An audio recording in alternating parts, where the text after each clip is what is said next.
ٹھیک ہے، یعنی یہ بھی ایک کلیئر میسج تھا جو ہاں آج دیا ایبسولوٹلی گیا۔ اچھا بھائی صاحب، پنڈورا باکسز تو اور بھی کھل رہے ہیں، کافی ہم نے بات کر لیا، لیکن بات کرنے کو اور چیزیں بھی ہیں۔ کرپشن کیسز ہیں جس میں القادر ٹرسٹ لے لیں آپ، توشہ خانہ ہے، پھر بیوروکریسی کے اندر اتنی رشوتیں ہیں کہ بس اگر سنیں تو آسان خطا ہو جاتے ہیں، کروڑوں روپے کی رشوتیں ایک ایک ٹرانسفر پوسٹنگ کے لیے۔ تو اب یہ جو کیسز ہیں یہ اب ان کا کیا ہوگا؟ کیونکہ ایک 9 مئی کے بعد تو خیر ٹف ٹائم ہے ہی، لیکن اس کے بعد پھر ہم دیکھ رہے ہیں کہ بشریٰ بی بی کا نام بھی آ رہا ہے، پھر ان کی سہیلی کا نام بھی آ رہا ہے، اور بہت ساری چیزیں، دھوکہ دہی فراڈ کے مقدمات تو ان کے اوپر درج ہو چکے ہیں۔ تو اب یہ کیسز آپ کو کہاں جاتے ہیں؟ دیکھیے پہلی بات تو یہ ہے کہ وہ جو اکرم پلس تھے نا، وسیم اکرم پلس، انہوں نے جو تباہی مچائی ہے اس کی ذمہ داری تو خان صاحب کو لینی پڑے گی نا، اس لیے کہ ان کو بہت بروقت فوج کی قیادت کی طرف سے اور کچھ دیگر جو یعنی اوپینین میکنگ ادارے ہوتے ہیں ان کی طرف سے کہا گیا تھا کہ اس سے جان چھڑا لیں، یہ جو کچھ کر رہے ہیں یہ آپ سے سنبھالا نہیں جائے گا۔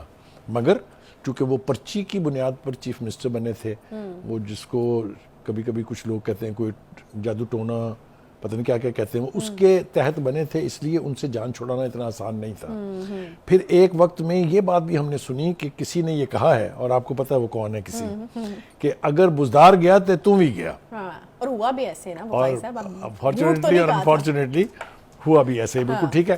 اس کے بعد آ جائیے جناب بات جو ہے خان صاحب کے گھر تک جانے والی۔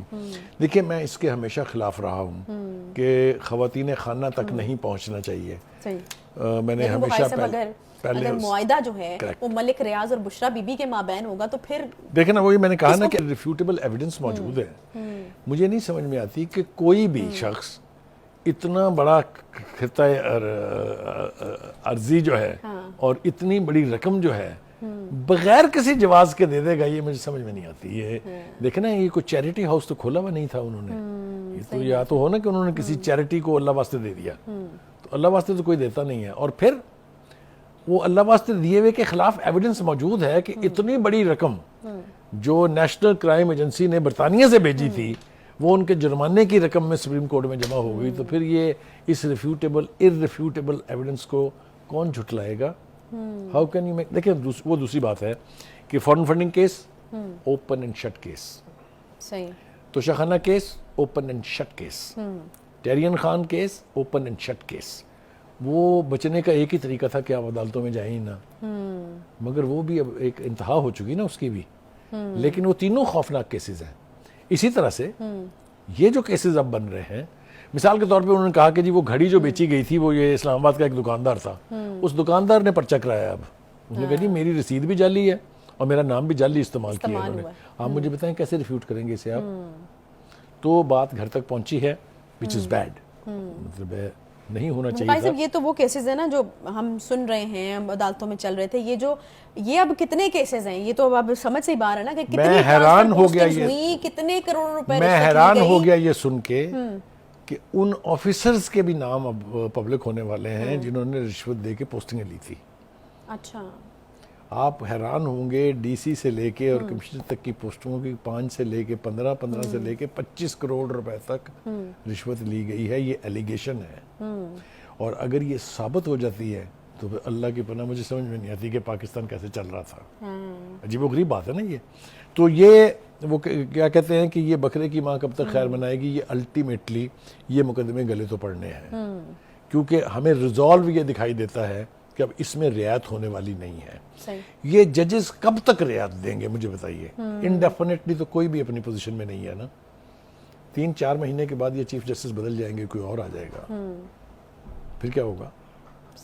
تو کہنے کا مطلب یہ ہے کہ آپ تاخیری حربے استعمال کر کے معاملے کو لٹکا تو سکتے ہیں لیکن اس سے جان نہیں چھڑا سکتے۔ بڑا اہم کیس پنجاب انتخابات کیس کا معاملہ ہے، اور اس پر نظر ثانی کی درخواست جو ہے اس کی سماعت منگل تک کے لیے ملتوی کر دی گئی ہے۔ آج کی سماعت کے دوران جو ریمارکس دیے گئے ان میں کچھ اہم ریمارکس جو ہیں وہ کچھ اس طرح سے ہیں کہ 14 مئی کے فیصلے پر عمل درآمد ممکن نہیں، مگر یہ فیصلہ اب تاریخ بن چکا ہے، آئین پر سب متفق ہیں لیکن آئین کے نفاذ پر سب کلیئر نہیں ہیں۔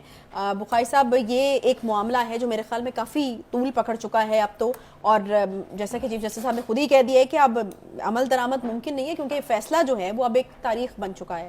خان صاحب نے بھی بڑا زور لگایا، اور جو ہے وہ چیف جسٹس صاحب کی طرف سے بھی بڑا زور لگایا گیا اس بات کے اوپر، لیکن جو ہے وہ معاملہ ہو نہیں سکا کیونکہ میرے خیال میں پہلے ہی وہ پریکٹیکلی اس طرح سے پاسبل نہیں تھا۔ دیکھیے 2-3 باتیں آج کی جو پروسیڈنگ ہے اس کے حوالے سے کچھ آبزرویشنز ایسی ہیں جس کے اوپر بات کرنا بہت ضروری ہے. ایک تو یہ کہ مجھے ایسے لگا جیسے چیف جسٹس صاحب نے 14 مئی کا لفظ جو ہے اپنی ضد بنا لیا ہوا ہے, لہٰذا وہ اس کے ساتھ لٹکے ہوئے ہیں. وہ کہہ رہے ہیں وہ تاریخی فیصلہ ہے, ہر چند کے قابل عمل نہیں تھا. یہ عجیب و غریب پروپوزیشن ہے کہ ایک چیز قابل عمل نہیں تھی لیکن ہے تاریخی. اینی وے ایک یہ.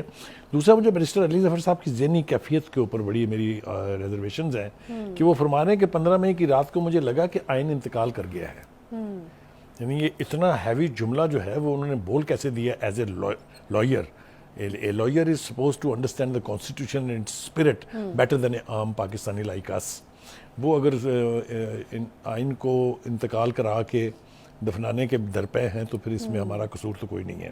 Having said that, 14 مئی جو ہے یہ اس کی جو سگنیفیکنس ہے وہ یہ ہے کہ پہلی بات تو یہ کہ سپریم کورٹ کے پاس کوئی حق نہیں ہے کہ وہ الیکشن کی ڈیٹ دے.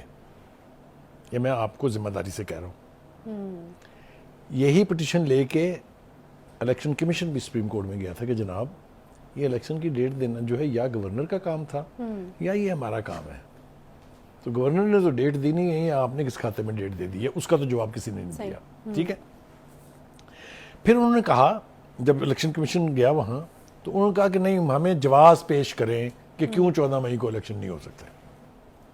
تو الیکشن کمیشن نے کہا کہ جناب ایک تو ہمارے پاس پیسے نہیں ہیں کیونکہ اس کی ایلوکیشن نہیں تھی, because this is not an election year جو بجٹ چل رہا ہے, بجٹ میں نہیں ہے. دوسرا یہ کہ ہمیں سیکورٹی ایجنسیز نے مین پاور اور فورس دینے سے انکار کر دیا کہ انہوں نے کہا ہماری فورس سینسز وغیرہ میں انوالو ہے, اس لیے ہم اس وقت آپ کو بندے نہیں دے سکتے.